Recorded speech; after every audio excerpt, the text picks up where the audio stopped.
आपण पाहत आहात सत्याची बाजू मांडणारं हक्काचं न्यूज चॅनल M24 तास। सांगलीत 41 लाखांची गोवा बनावटीची दारू पकडली। कंटेनर सहित 71 लाखांचा मुद्देमाल हस्तगत। सांगलीच्या राज्य उत्पादन शुल्क विभागाची मोठी कारवाई।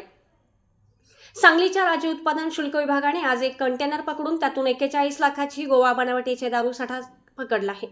यामध्ये एक कंटेनर सुद्धा जप्त करण्यात आला आहे। विशेष म्हणजे गोव्यातून देशी बनावटीची दारू ही 1110 बॉक्समध्ये भरून नागपूरकडे एका कंटेनरच्या माध्यमातून पाठवली जात होती। यासोबत कंटेनरमध्ये औषध असल्याची बोगस बिले सुद्धा चालकाला देण्यात आली होती आणि वेगवेगळ्या नंबर प्लेट सुद्धा या गाडीमध्ये आढळून आल्या आहेत। मिरज नजीक म्हैसाळ नाक्यावर राज्य उत्पादन शुल्क विभागाने हा कंटेनर आणून तपासणी केली असता हा साठा हस्तगत झाला आहे।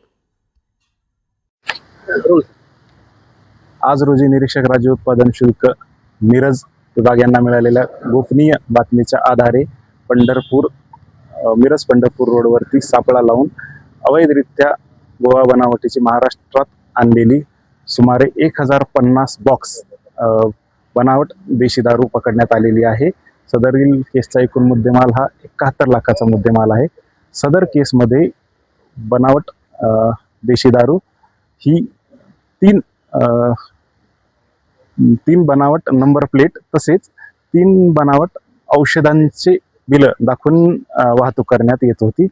सदरील केसचा पुढील तपास चालू आहे।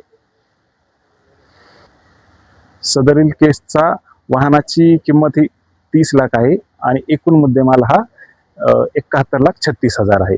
म्हणजे फक्त देशी दारूचा मुद्देमाल 41,36,000 आहे।